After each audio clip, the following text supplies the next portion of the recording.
Hello, everyone. Today's video is a little longer than usual. I will be taking you on a tour of African lion safari.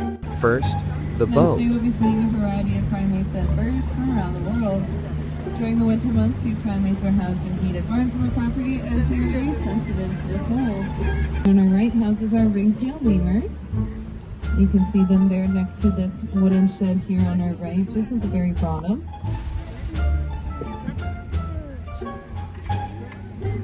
Now, the ringtail lemurs are found mainly throughout the island of Madagascar. They are the most striking of the lemur species, with that beautiful black and white barred tail, which will have about 12 to 14 rings, and always end in a black tip.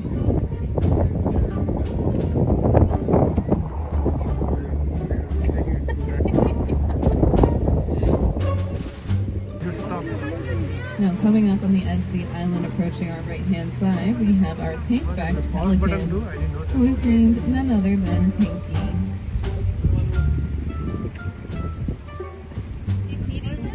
Now, the pink-backed pelican is one of the smallest of 8 pelican species. However,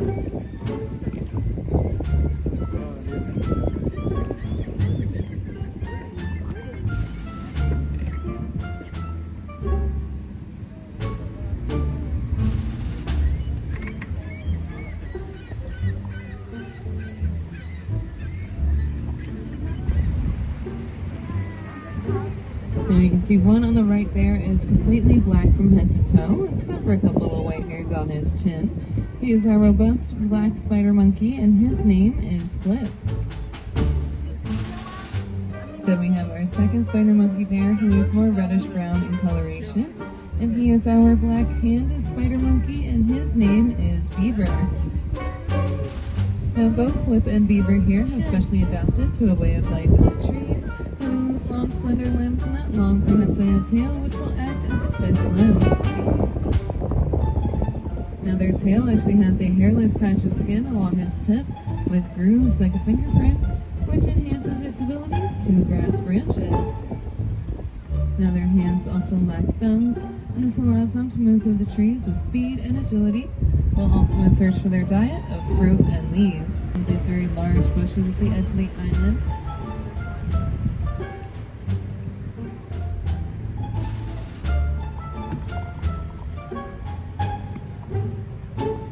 So he's still kind of behind these big bushes here, and we'll get a better look once we come around this small island.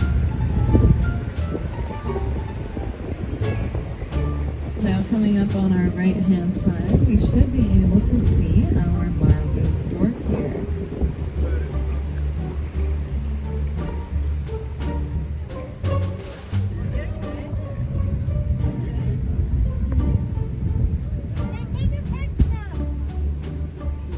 Now, here you can hopefully see that he is a rather large bird, and he actually stands at about 4 feet tall. You can't get out of your seat though, Noah. Stay in your seat, please. He has a massive bill with an almost featherless head and neck region, which will allow him to stay remarkably clean as he will scavenge the carcasses of animals killed by lions or other predators. And our marabou stork here, his name is Sammy. The island on this small wooden platform. Now, gibbons are native to Southeast Asia and belong to a group of primates known as the lesser apes. They will vary in color from a light beige to all black, with a white ring around their face and white hands and feet. Now, with their hook-like hands, short thumbs, long arms, compact bodies, and no tails, they've adapted differently than the spider monkeys to a way of life in the trees. They will also live in family groups consisting of a monogamous pair and their offspring. The pair we have here, the one on the left, her name is Gina, she's our female, and the one on the right is our male, and his name is Alfonso. Now, they would also just fed a snack for this afternoon here of some fruit and vegetables, so that's what they're munching on now. Now the train. As well, I ask that you please remain seated with your arms and legs well within the train carriage at all times. We're about to enter a 40-acre reserve consisting mostly of open woodlands. It serves as a natural refuge for many wild animals and birds native to southern Ontario. The vegetation in this area includes willow, ash, elm, poplar, and a large evergreen red pine forest. The Nature Boys Railway is intended as a scenic and not an animal display. Therefore, it will only be by chance that animals are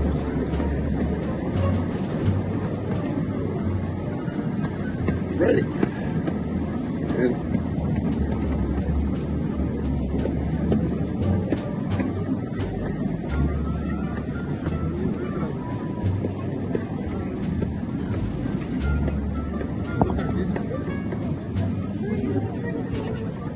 to our left or right hand side behind the fence here, you can see our whooping cranes. Now the whooping cranes get their name from the unison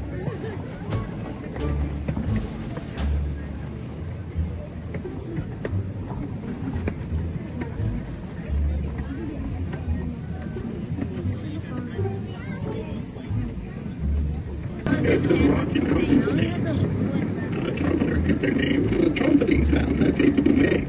Now they are extremely territorial with respect to territory of over 120 acres, which is about 3 times the size of the reserve that we're traveling through today. They're easily distinguished by their straight black pointy beak. If you keep a close eye on the left-hand side, you might notice some of our many painted kettles. They do have 2 southern cells on the rocks and rocks that are exposed to the pond surface.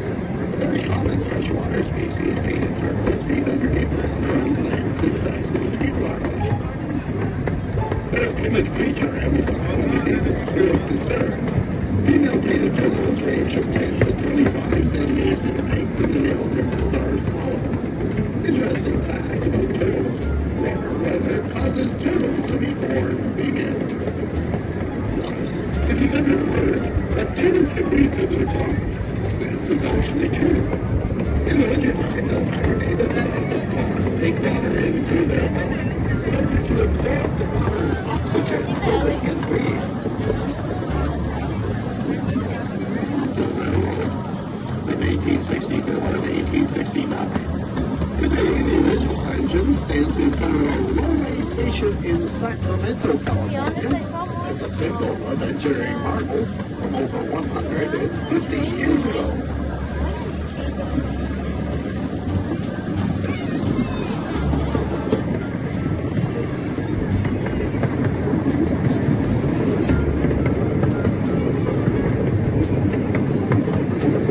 Elephants over there.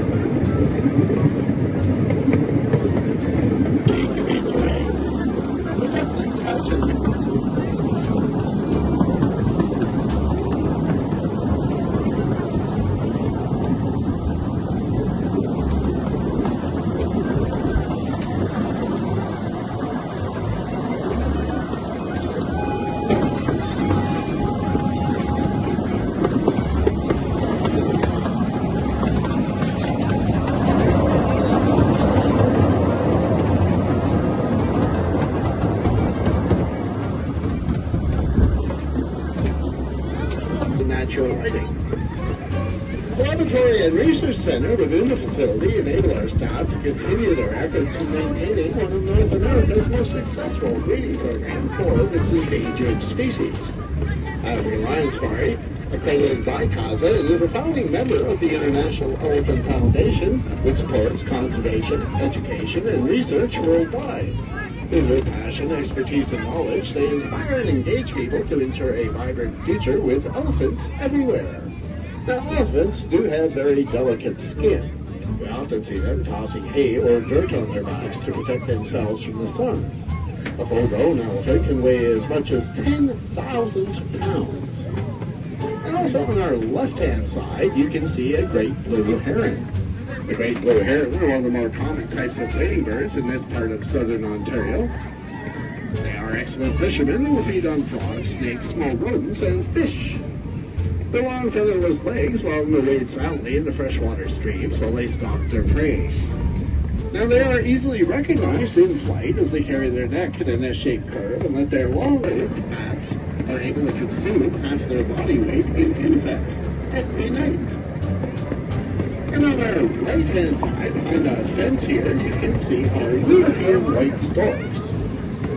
And they can be found throughout Europe during the summer months, and they nest on the roofs of houses and chimneys, and they return to the same nesting site year after year, adding to the nest each year. Nests have been known to reach several hundred pounds in weight before they get blown down in storms. And you do have a place in folklore as a bringer of good luck to the owner whose home they decide to nest on, and are commonly referred to as the River of Babies.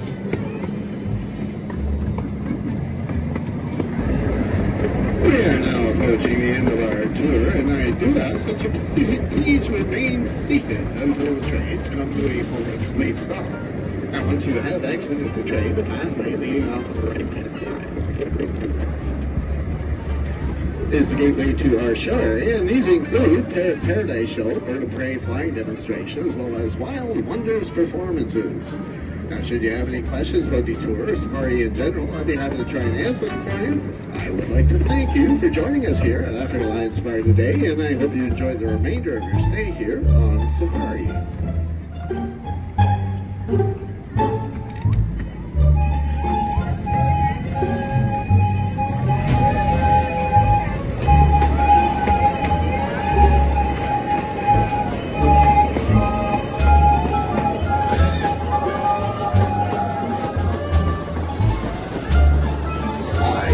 So to please watch your head and step when exiting from the train.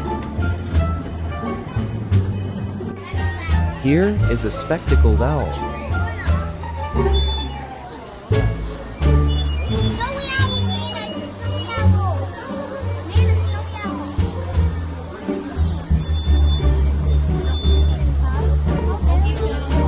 Here is a snowy owl.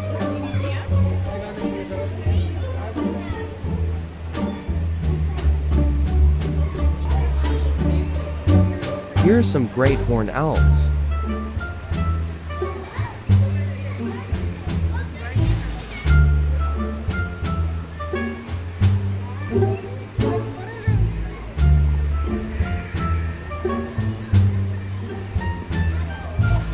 Here is a barred owl.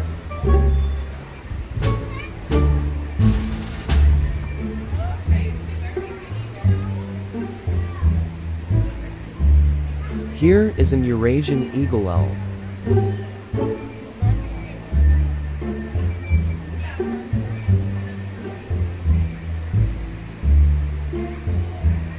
Here are some Steph eagles. Here is the parrot show. But you know what? There are about 10,000 species of birds on the planet. So not only do we have some here, we have a couple special avian guests in the lineup as well. And that's where we're going to kick things off today. Starting out with the smallest member of the Paradise group. Here is the flower. It's what we call a pearl-crested aracari. In other words, one of the smallest members of the 35 different species of toucan on our planet. Now Rachel's going to bring him up nice and close, and it will become abundantly clear to you all why we call him curl-crested.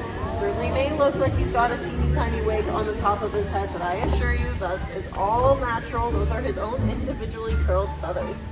Now, being a toucan gives him some key characteristics. For one, take a look at that large bill that he has here. Now, certainly looks very body combined. Now, of course, he's going to use that bill to feed himself. Howard here is a frutivore, meaning he loves to eat lots of fruit out in the rainforest where he can be found. And having that extra length on his bill, make sure he can be in for food, makes it much easier to reach the best, most ripe fruit of it all. Now, he's done a great job opening up our presentation. What do you say, buddy? Beautiful flight home. Let's give it up for him. Okay, well, only place to go from the smallest bird is, of course, on to the largest one. Now, her name is Spudge. She's going to be rounding. Right? What an entrance every single time. Now, Spudge here, of course, is simply a turkey, but she opens up the conversation about conservation here. So, quick question first and foremost, who's seen a turkey in the wild before?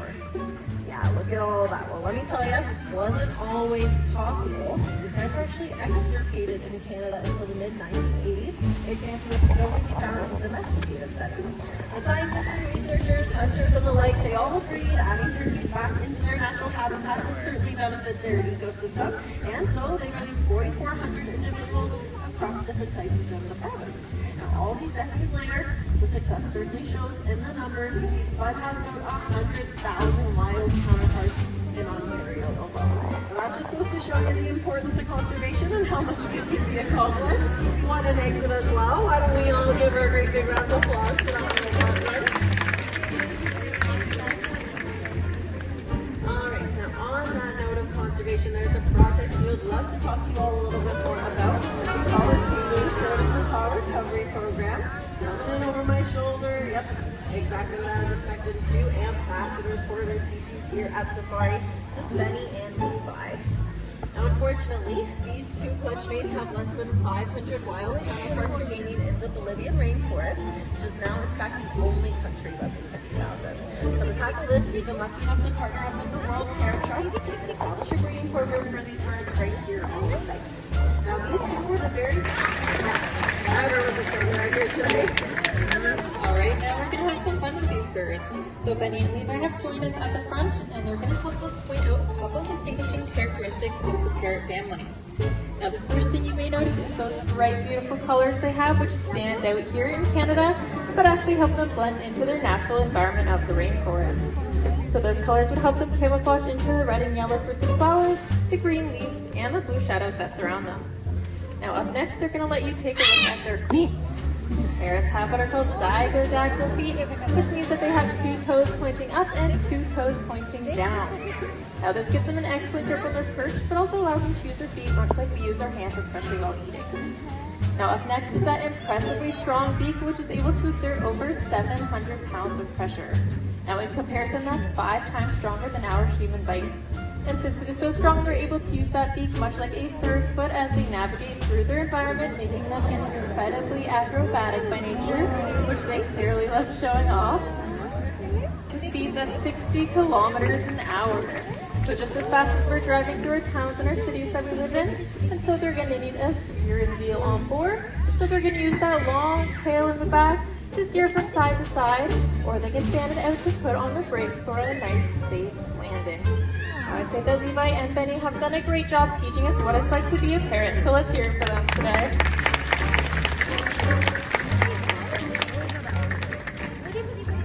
Now the next bird I'd like to introduce you to may not be the most colorful one out here, but what he lacks in color he makes up for in intelligence. In fact, Reggie here represents one of the smartest parrot species in the world, and I'm sure that he would agree with us when we say so. He does. Now Reggie here is a Timney parrot, closely related to the better known African gray parrot, which has an intelligence comparable to a 5-year-old child. Now they're keen learners throughout their entire lives and have been known to learn up to 1,500 words. Now Reggie here doesn't know quite that many words, but he'd like to greet everyone with a simple hello. Say hello. Quiet hello from Reggie today. Now their ability to speak makes them a desirable pet for many, but unfortunately the harmful practices used in the global pet trade has led to a significant decrease in wild population numbers. The practices used are often harsh and inhumane, which means up to half of the parrot's capture may not even survive the journey. Now the good news is that there are government bodies working with organizations to tackle this illegal capture and trade, and not only do we find this pretty exciting, but so does Reggie.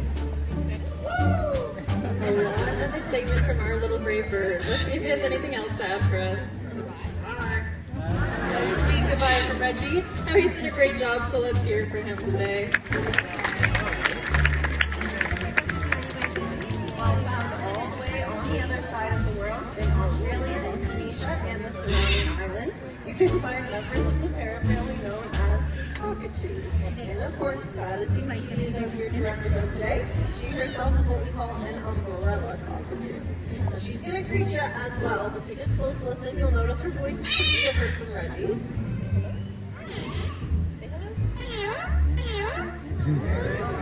Very sweet, sugary, high-pitched voice, very typical to see in cockatoos, but she's harboring a little bit of a secret. She's actually one of the loudest birds in the world. You see, cockatoos can reach 135 decibels when they scream. Now, to put that number into perspective, that's 15 decibels louder than the average rock concert.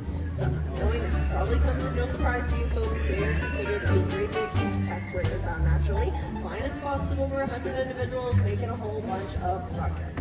The cockatoos also have another uniqueness to them. They have some crest feathers on the top of their head. They will lower and raise these crest feathers at will, and they usually make an appearance when they're feeling some sort of really strong emotion. Now, to go up. I'm going to ask for your help.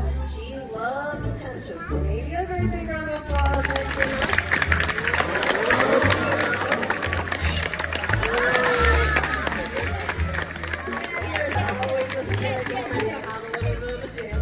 Too. You can see having your crest feathers on makes her look a lot larger. Out in the wild, this would help intimidate predators away from herself or her nest.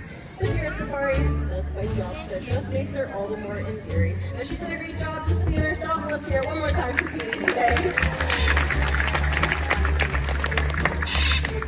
Alright, now this next species is certainly not a parrot. They're native to the continent of Africa, but you can find them across the globe these days, making their great big grand entrance in from the back here. This is Trixie and Pixie, our pair of helmeted guinea pigs. Now I know what you're thinking. That's a really weird looking chicken. But guess what? You are basically correct if you thought so. They're from the same group of birds as chickens and turkeys, and so as humans will use them for the same reasons, like their eggs as well as their meat. These two are an excellent friend to keep around the farm or around your property because they do love to eat ticks. So a lot of farmers have realized the benefits of housing guinea fowl with their other livestock and help keep them free of any harmful tick-borne diseases. Now I imagine the best part about being a guinea fowl is just how fast those legs carry them. Yeah, 35 kilometers per hour is the max, believe it or not. Alright, with the comedic relief all set up and away, we have the next individual to come on out here. Now he's an icon of beauty in the bird world, and boy, does he know it. You see, he wants a little bit of a grand entrance as well. So if you can get a drum roll going, clap your hands, stomp your feet, and then nice and loud.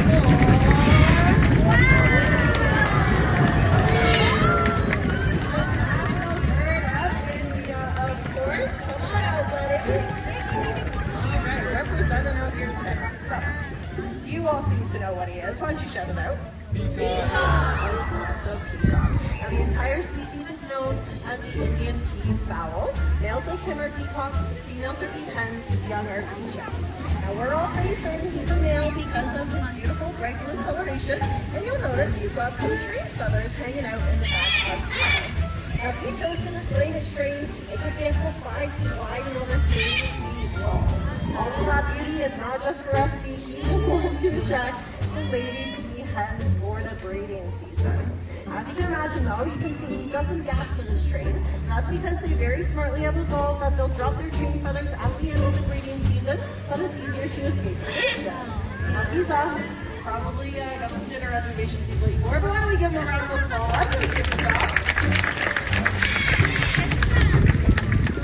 Switching back over to parrots, we'd like to talk about a major factor that's limiting parrot survival in the wild, which is loss of their nesting sites.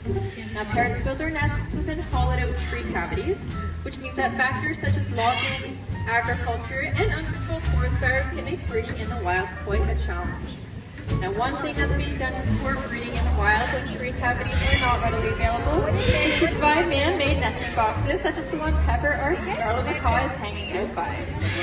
Now, our partner in conservation, the World Parrot Trust, has placed over 100 nesting boxes in the wild to ensure a safe spot for parrots to rest and raise their young.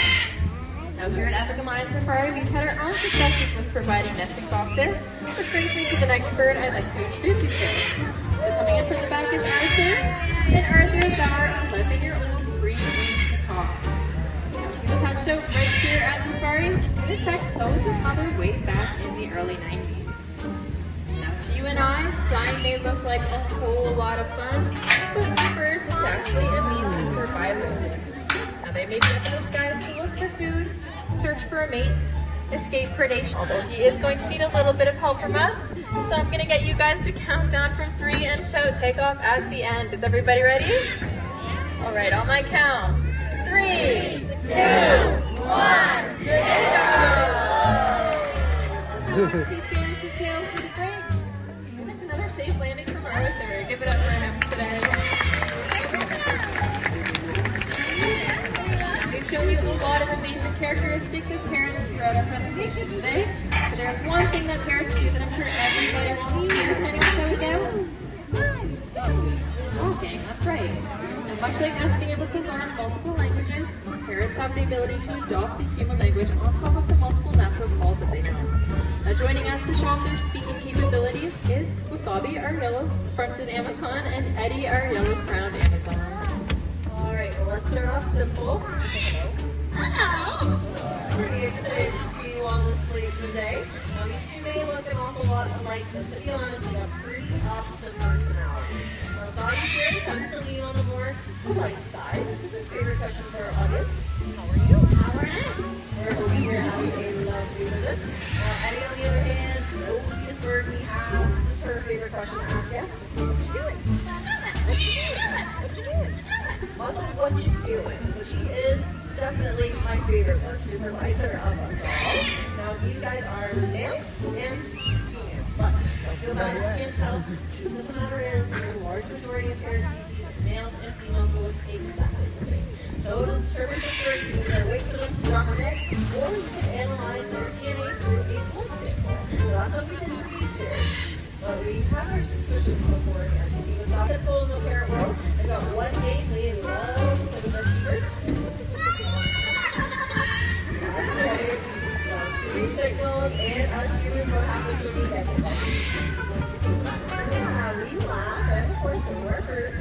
Was that funny? He was trained by a very sarcastic zookeeper, because you can tell that very well. Now, they are pretty good at sound effects, impersonations, questions, and the like. Now, Wasabi's favorite animal besides a parrot, of course, is a dog. So let's go ahead and hear that. What's a doggy sound? Definitely more chihuahua than Great Dane, but you guys get those. So right now, they're also big fans of the holiday season. The one event, if you ask them nicely, they do his Santa Claus for us. What does Santa say? Early Merry Christmas to you all. Thank you very much. Very nice. Now, here is my personal favorite part. You see, these two have been practicing some musical numbers for you all. We've got a couple of singers on front. Unfortunately, one bad piece of bad news. Their singing teachers, us in the academy. Yeah, not a single one of us was hired for our singing talents, unfortunately. They will be largely at a tune, but hopefully some vocal rounds can get us in better shape. So we say, give me one of the la la la la. La la la la. La la la la. La la la la. La la la la. What do you guys think? Definitely a need of that encouragement. Let's try for that first song. What do you think?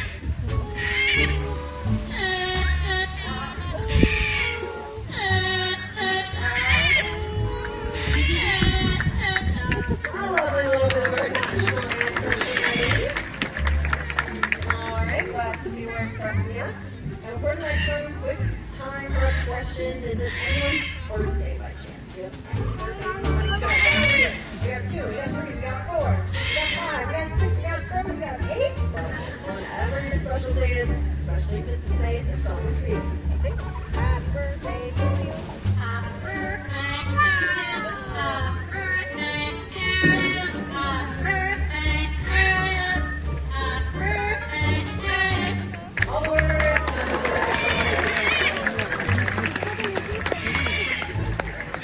Well, we can all agree, clearly, very talented individuals, but behind that talent is a lot of hard work to back it up. And they're very proud of where they work. Probably their favorite thing to tell you. So Wasabi, finish off that peanut so you can tell everybody, where do you work? Give it up for the 2 superstars today. And here at Victoria, like to say, first steps to being conservation are always education. So thank you all so much for listening. We'll be here at dinner too. And ultimately, we hope to have a big appreciation for even the most common birds in our world. They truly are just about everywhere you look after all. Please, we would love it if you come on down to the front, take a closer look at our birds, take some pictures, ask us any questions. Besides that, the last Birds of Prey flying demonstration starts in 10 minutes, that way down the path. And one last thing from you. Bye-bye. Bye-bye. Bye-bye. Wishing you a sweet goodbye, sending you off the way. Enjoy the rest of your day. Here is the Birds of Prey show.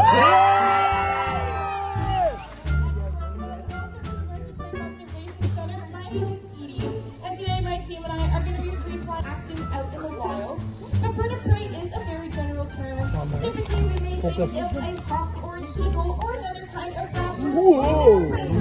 All over the world, and it even includes lots of things like storks.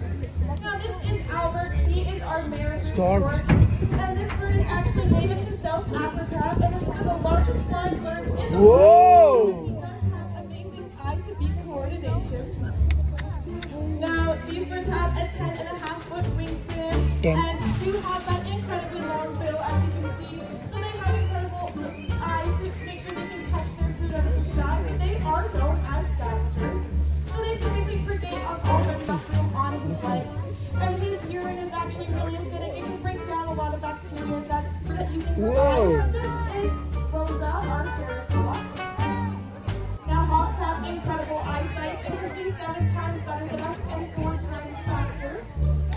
And that's kind of the equivalent to if we were on top of the CN Tower, we would be able to see a little mouse all the way at the bottom. So they use their incredible eyesight when they are hunting. But these birds are native to the southern United States all the way down to Chile and Argentina, typically inhabiting woodland habitats and deserts as well. So this is actually a hawk species that's known to hunt a lot of reptiles. And they are very good at hunting ground prey and have those nice strong scales on their legs to protect them from any venomous bites. But she also does have a nice long tail that she can use to catch prey right at the sky, as she demonstrates here. So that long tail acts like a rudder, pushing herself up with those short wings to make very tight cut corners to catch very fast moving prey as well. So she is a very agile catcher. But this type of species of hawk is actually known to hunt in a pack. So they will typically work together hunting in groups of about 2 to 6, and males will stand on top of very good eyes, but he also has incredible ears that he uses to hunt, and he is also known as an ambush predator. But this is Stetson, and he is our eagle owl. Now these birds have a very low flight pattern to the ground, and they stay nice and low so they can stay quiet and not cast a very long shadow whenever they are trying to sneak up on their prey. And as he's perched here, you may notice he has a very distinct facial disc with some very striking eyes. And you may be familiar with the fact that most owls are nocturnal, but there are species of owls that are known to be crepuscular. And Stetson here is a crepuscular owl, meaning he's awake during the dawn and during the dusk. So he is very good at hunting in low light conditions, using that low light to kind of sneak up on his prey as well. And that paired with his amazing adaptations, like those incredible ears he uses to listen for his prey, he can pinpoint and triangulate exactly where his prey is very, very well. Now owl ears have one ear on the top of their head and one ear at the bottom of their jaw. And they're not actually those little tufts that you may see on the top of his head, but they're actually found behind those big dark lines by his facial disc. And he uses that with his amazing ability to turn his head 270 degrees all the way around, like a big sonar dick, rather iconic species.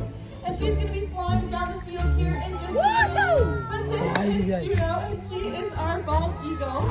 And bald eagles are native to North America, which is amazing because they're such an incredible bird. And they are a semi-aquatic species, so they can be found along the coasts of Canada, along with right here in Ontario by our Great Lakes, because fish do make up a very big portion of their diet, almost 90%. But they are incredible hunters and have many adaptations for catching their fish prey.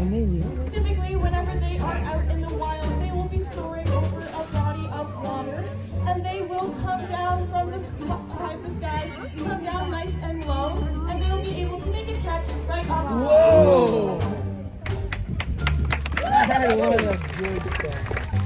Now, these birds have some amazing adaptations, like I have mentioned, with little teeny tiny microscopic spikes at the bottom of their feet called spicules. And these spicules act kind of like sandpaper, so when she does snap prey right off the water surface, she actually will be able to have a really good grip on it, and it can't slip away from her. And she is a very big bird, as you can see. Typically, these birds range from 9 to 10 pounds and can fly away with a fish that's about the same weight.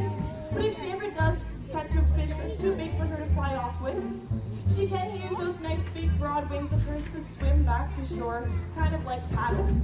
So these are a very big bird that are known for swimming and being a semi-aquatic species as well. Now, you may be unfamiliar with their conservation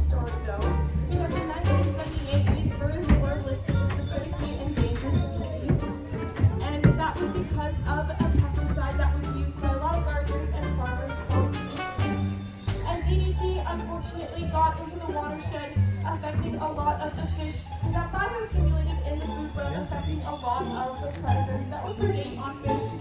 So bald eagles like Juno unfortunately had a really big impact on their ability to metabolize calcium. And I'm sure it's oddball, but he too is a bird that is really good at being on the ground, species of falcon, and only found in one part of the world, which is the Falkland Islands. But this is Johnny, and he is our study.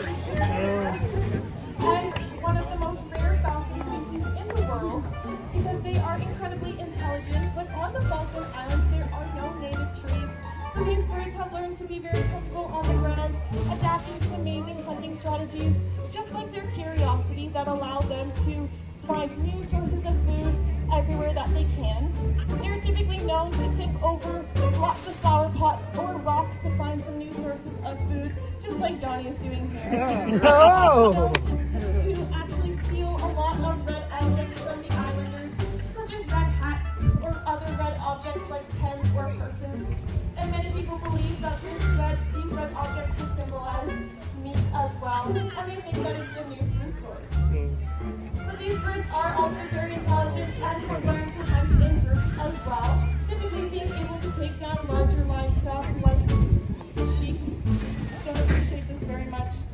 So they are occasionally hunted, but their rods are today. We will be picking up the pace a little bit, so I do ask everyone, please sit tight and keep your hands to yourself, because this next bird may be flying very close to you today. And this is actually going to be Lester, our sacred falcon. And these birds are native to the Middle East, North Africa, and are actually the national bird of Mongolia. The falcons are incredible birds and typically utilize their incredible speed, their prey. So they hunt very fast-moving aerial prey like other birds, and they can fly up to speeds of 140 kilometers per hour, which is vastly what your parents should be doing on the highway. Now, these birds will do a process called winging on, which is essentially where they will test out the wings that they can use to their advantage when they are hunting. And they can also try to make lots of catches or that through there. But he's going to fly up high and try to make a catch for us today. Whoa!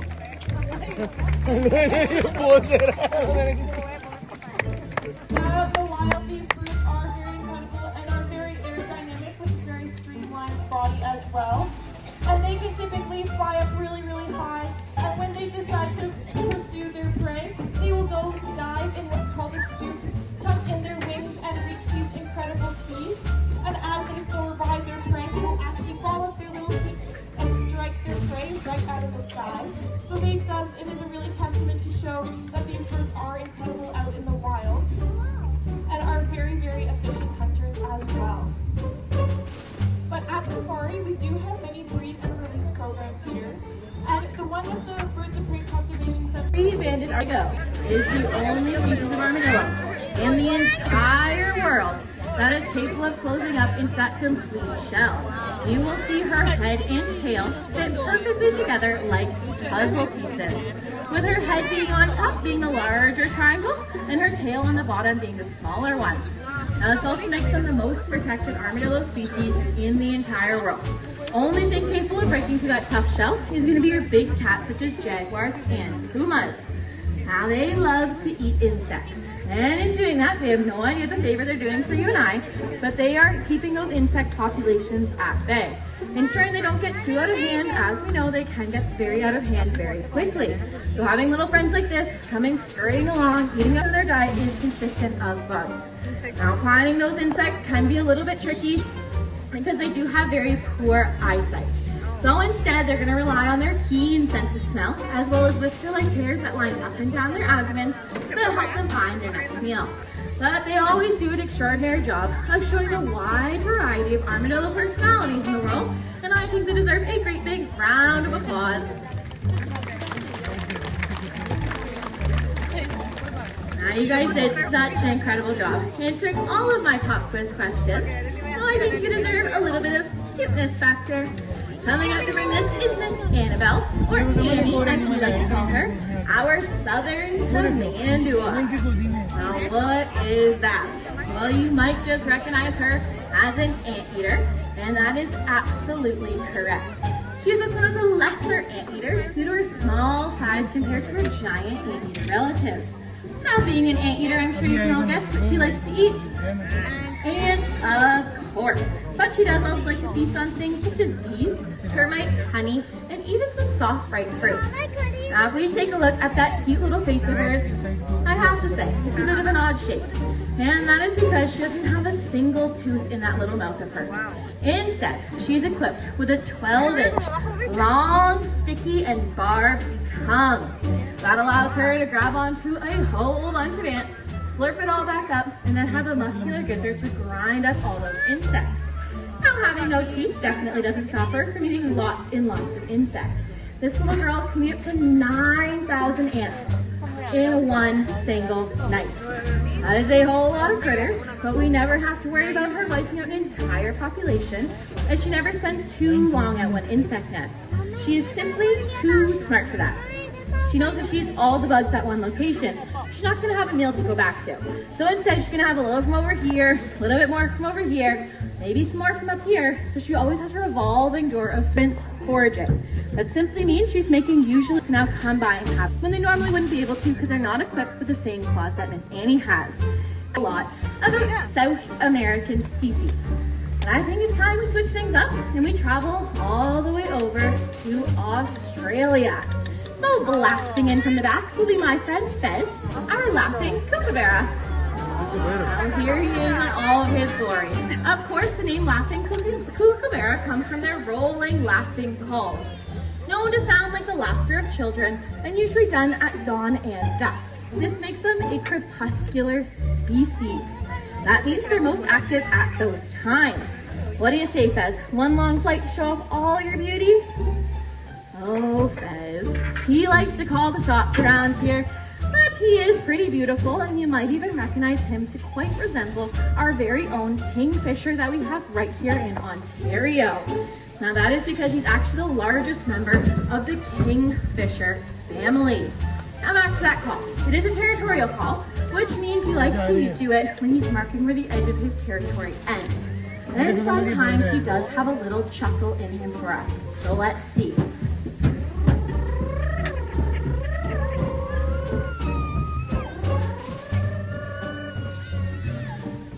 Oh, Fez, just a little chuckle. Now he has been here for over 2 decades. So he's very well aware that this is his territory and doesn't always feel the need to defend it.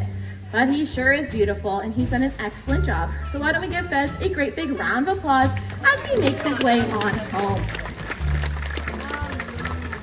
Let's go, Fez. You can't have the spotlight forever. There he goes, one last time for Fez, our laughing kookaburra. We've only talked about native species in their native habitats doing a whole lot of good for the world. However, quite the opposite is the case when we're talking about invasive or non-native species. And that is exactly the case with my friend Joanna. Now Joanna is going to come out to help me talk about this, and we also like to call her Jojo. And she is an Argentine black and white tegu. So as her name suggests, she is a size of a lizard wandering around their home. Well, when they're babies, they're very small and very cute. Then they grow up to be bigger, with males reaching up to 5 feet long. That is a whole lot of. They have very large appetites as well, so that makes them very difficult pets to keep.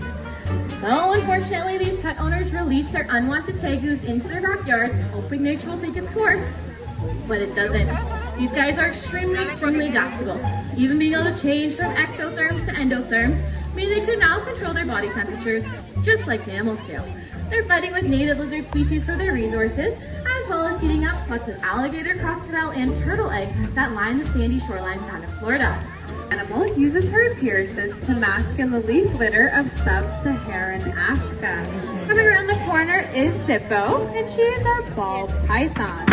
Now I know she might not be a fan favorite, but I'm hoping as you learn a little bit more about her, you will come to appreciate her just as much as we do. Now ball pythons get their name from their ability to coil up in a ball, make people scared, threatened, or are ready to attack. This coiling effect not only protects their vital inner organs, but it adds a spring-like effect to their attack, making it much more powerful. Now you don't have to worry about Shelby as she's handling Zippo, as she is a non-venomous snake. Instead, she's a constrictor. So this means that once she catches her prey, she's gonna use her body to give it a big old squeeze, and then she's gonna swallow it in one bite. Now she's also not too hungry, as we did feed her a few misbehaving children. But of course, I'm just kidding. Zippo here is the smallest of the python family, meaning she could only eat a small rat or a large mouse. And although that might sound pretty gross to you and I, it actually helps us quite a bit, as Zippo controls rodent overpopulation and helps curb the spread of nasty germs and diseases. So although your main reaction might be to run, hide, or even scream at the sight of her, she helps us a great deal, so I think we should get together and say thank you, Zippo. Thank you, Zippo. Now, I just went on and on about how snakes love to eat rodents, but this rodent is one that a snake would never dare touch.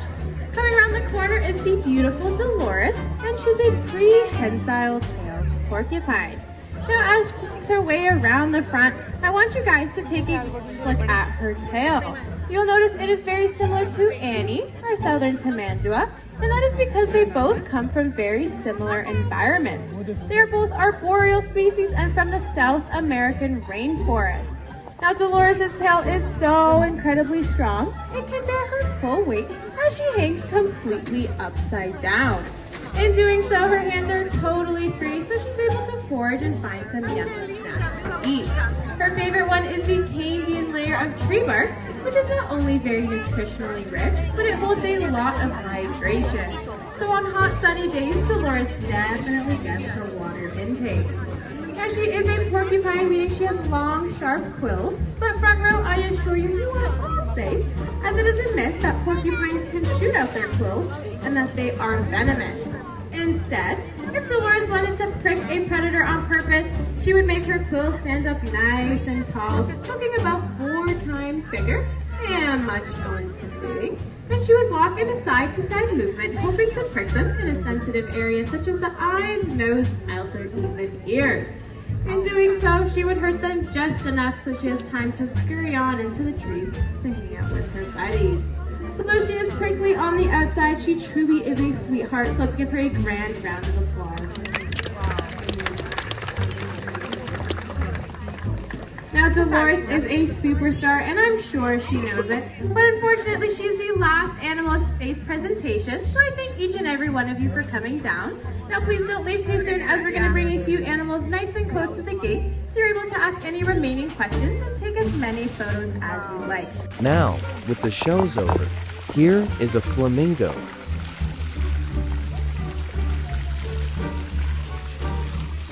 Let's start the safari.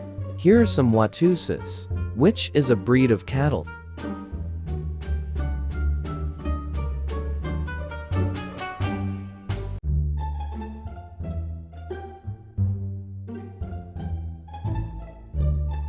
Here are some llamas.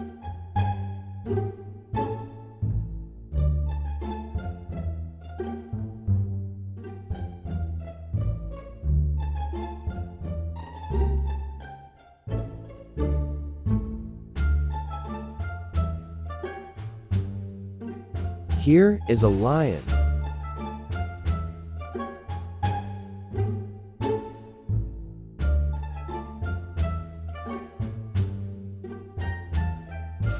Here are some lionesses.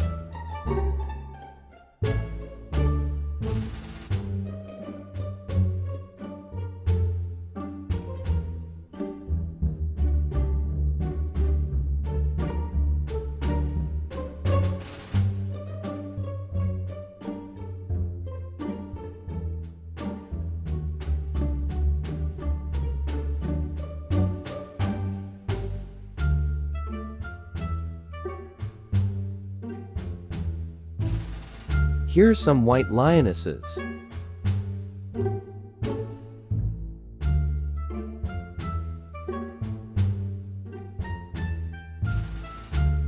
Here is a white lion.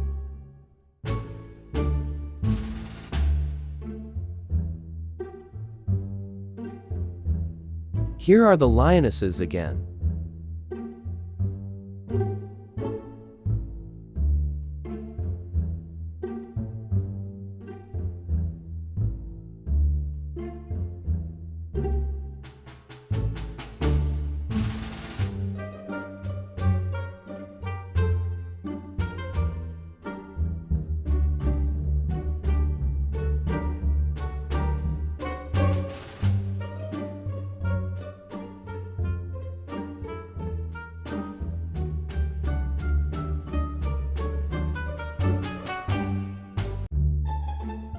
Here is a better view of the white lion.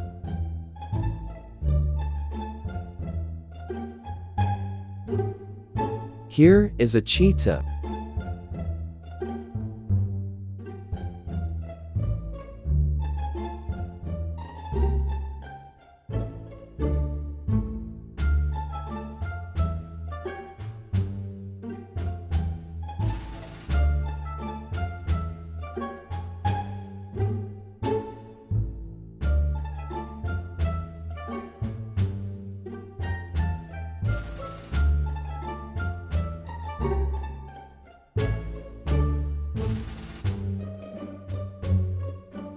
Here is a white cattle.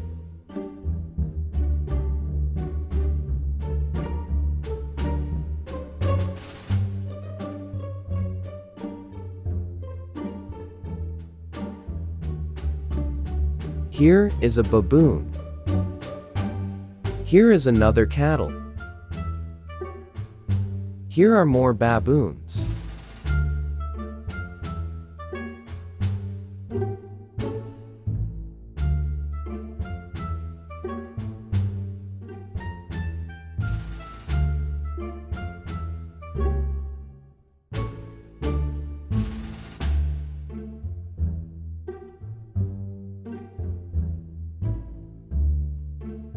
Here is a bongo.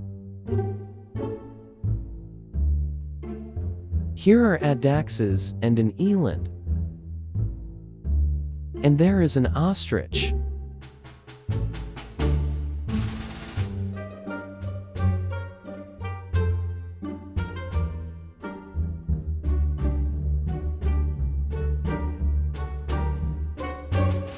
Here are some more elands.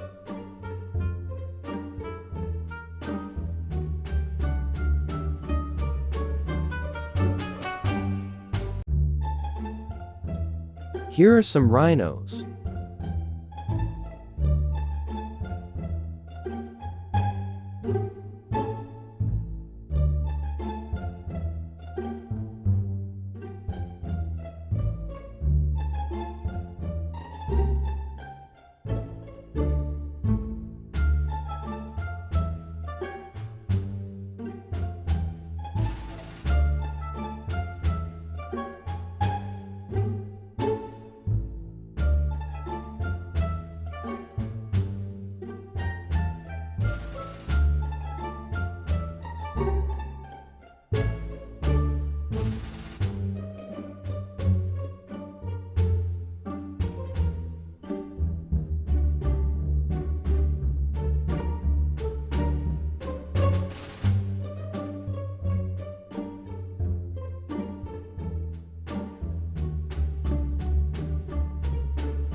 Here is an ostrich.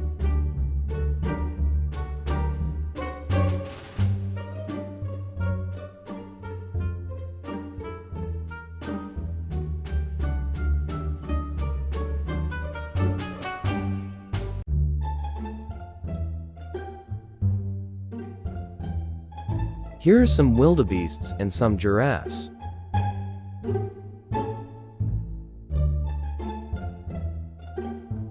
And also some Barbary sheep.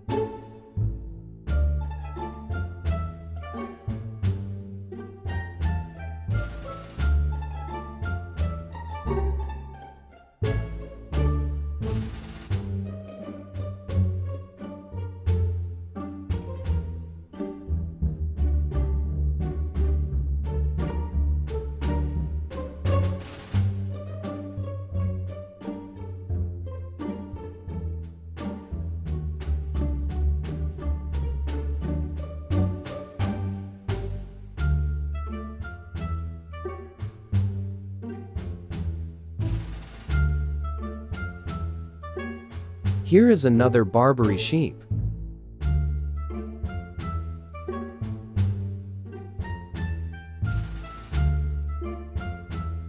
Here are some zebras.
Yo! Some more zebras.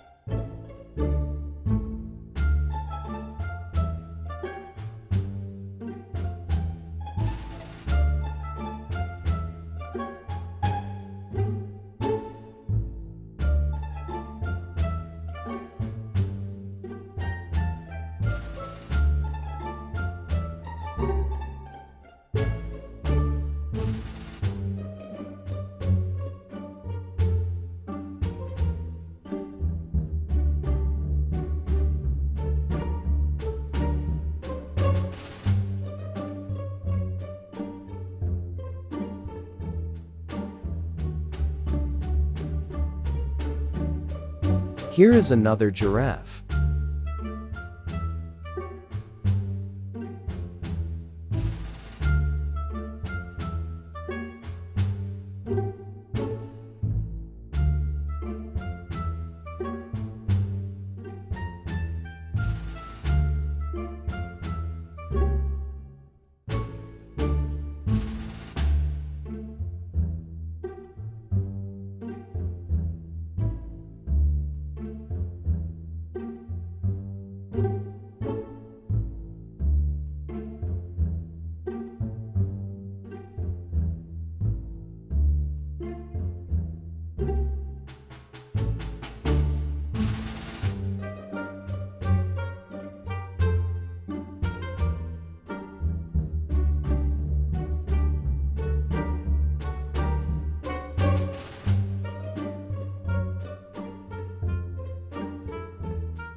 Here is another ostrich.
Here are more zebras.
Here is a black-faced spoonbill.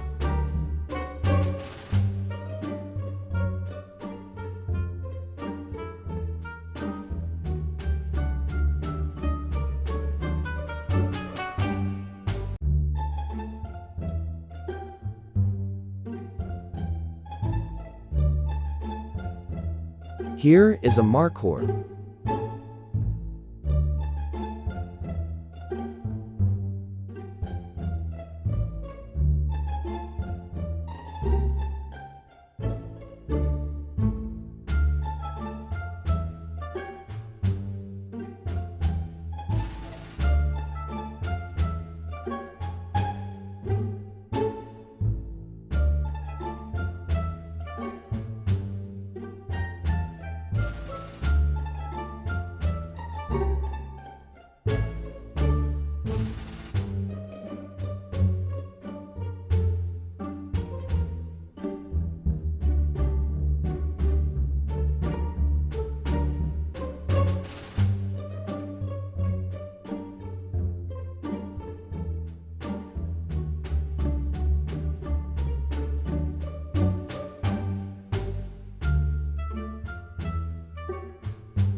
Here's some bisons with some deer.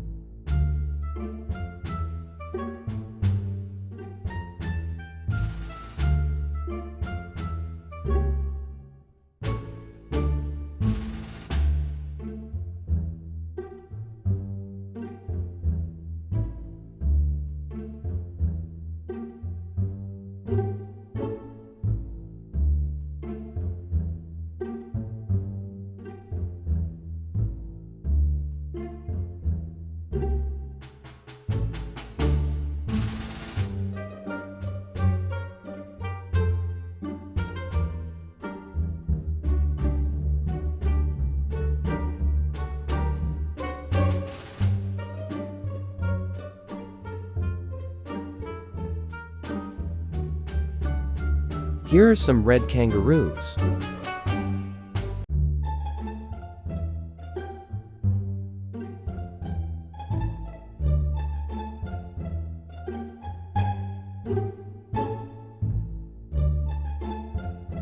Here is a one-horned rhinoceros.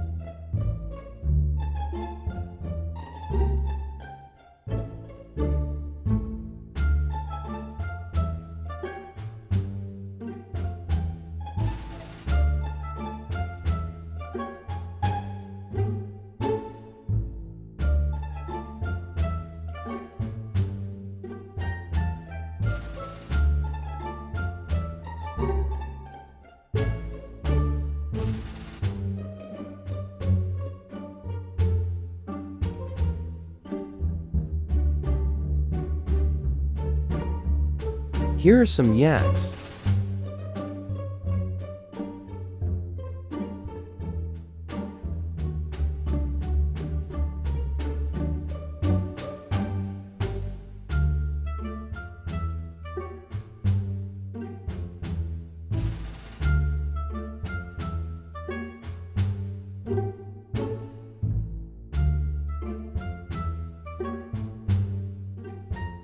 Here are some white-tailed deer.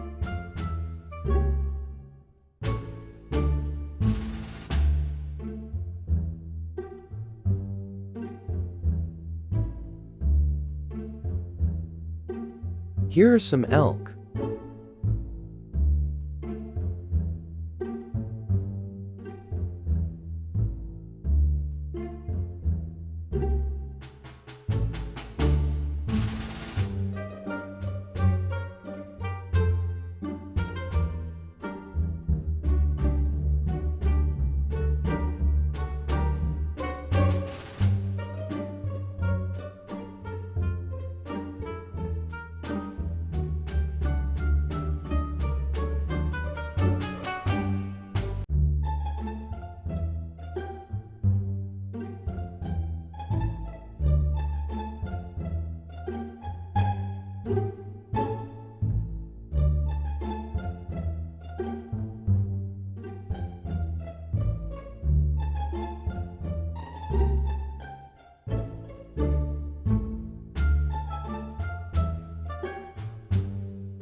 Here are some alpacas.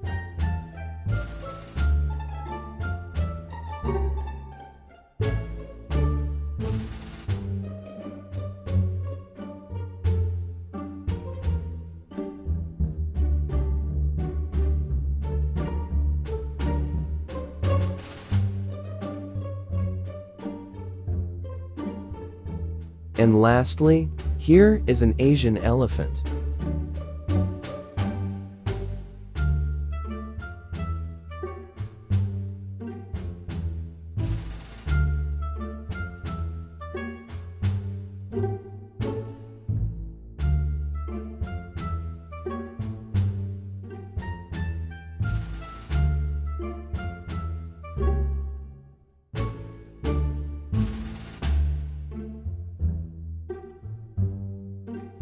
Thank you for watching. I hope you enjoyed this video. If you did, you can leave a like, or maybe you can subscribe. That's your choice. Let me know what your favorite animal is. Mine is a zebra. Anyways, I'll see you in the next video. Bye.